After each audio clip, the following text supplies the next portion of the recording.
Hi hello കൂട്ടുകാരെ, എല്ലാവർക്കും good morning. ഞാൻ ഇച്ചിരി ഉണക്കച്ചെമ്മീൻ വറുക്കുക ചമ്മന്തി ഉണ്ടാക്കാൻ മാങ്ങ ഇട്ടിടിച്ചിട്ട് നിങ്ങളിങ്ങനെ ഉണ്ടാക്കിയിട്ടുണ്ടോ? എന്നാലേ ഞാൻ ഇച്ചിരി ഉണ്ടാക്കുവാണ്. എന്നിട്ട് ഞാൻ ഇത് ഇട്ട് കാണിക്കാം കേട്ടോ. നല്ല പോലെ ഒന്ന് ചുമക്കട്ടെ. ചുമന്നിട്ട് അതിൻ്റെ ഇതെല്ലാം അഴുക്കെല്ലാം കളയണം ഉണ്ടോ. നല്ല പോലെ ചുമക്കട്ടെ. ഞാൻ അങ്ങനെ ചെമ്മീനെല്ലാം വറുത്ത് വെച്ചിട്ടുണ്ട്. വറുത്തെല്ലാം റെഡിയാക്കി വെച്ചു. ഇനി അതിൻ്റെ അഴുക്കെല്ലാം കളയണം. പിന്നെ ഞാനിപ്പോൾ ഇവിടെ ഒരു മാങ്ങ എടുത്തിട്ടുണ്ട്, ഒരു കുഞ്ഞു മാങ്ങ. ഇനി ഈ മാങ്ങ നല്ലവണ്ണം വൃത്തിയാക്കിയിട്ട് ചുമന്നുള്ളി, മുളക് പൊടി വേണ്ടവർക്കിടാം, എല്ലാവർക്കും വറ്റൽമുളക് ഇടാം. നല്ല ചുമന്നുള്ളി എല്ലാം കൂടെ കൂട്ടി അരച്ചിട്ട് ചെമ്മീനോട് കൂടിയിട്ട് പൊടിച്ചത് ഡ്രൈ ആക്കണം. ബാക്കി ചെമ്മീനെല്ലാം വൃത്തിയാക്കി വെച്ചിട്ടുണ്ട്. ഇതൊന്ന് ചെറുതായിട്ട് നമുക്ക് നല്ലതായിട്ട് പൊടിക്കല്ലേ, ചെറുതായിട്ടൊക്കെ. നല്ലതായിട്ട് പൊടിച്ചാൽ പിടിയുന്ന അത് പോട്ടോ. ഇത് നേരത്തെ കഴുകി വാരി ഉണക്കി വെച്ചതാണ്, അതാണ് ഞാനത് കാണിക്കാണ്ടിരുന്നത് കേട്ടോ. കഴുകി വാരി എല്ലാം ഉണക്കി വെച്ചതാണ്. ഇത്രയും ചെമ്മീനുണ്ട്. നമുക്കൊന്ന് പൊടിച്ചുകൊണ്ട് വരാം. ഈ അടുപ്പിലോട്ട് വെച്ചിട്ടുണ്ട്. നമുക്ക് ഇച്ചിരി നല്ലപോലെ വെളിച്ചെണ്ണ ഒഴിച്ചു കൊടുക്കാം.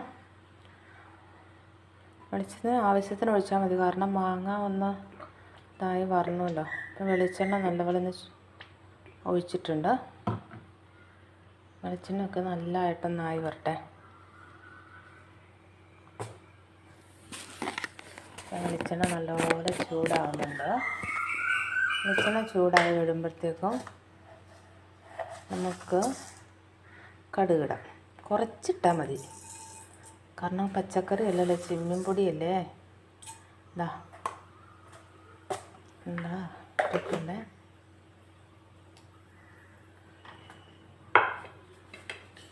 നമ്മുടെ കടുക് ഒന്ന് പൊട്ടി വരുമ്പോഴത്തേക്കും നമ്മൾ അരച്ച് വെച്ച മാങ്ങ, ചുവന്നുള്ളി, ഇഞ്ചി, തേങ്ങ ഇതെല്ലാം കൂടി ഇട്ടൊന്ന് വഴറ്റിയെടുക്കാം.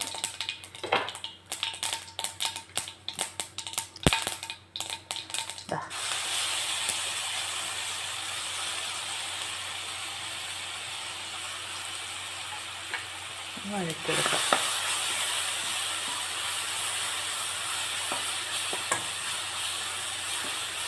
എരിവ് വേണ്ടാത്ത എരിവ് കൂട്ടിയിടാം.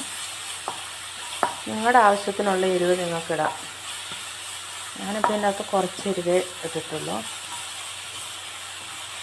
ഇതിൻ്റെ പച്ചമണം മാറുന്നോടം വരെ നമുക്കൊന്ന് ഇളക്കി കൊടുക്കാമേ. ഒന്ന് ഇളക്കി കൊടുക്കാം.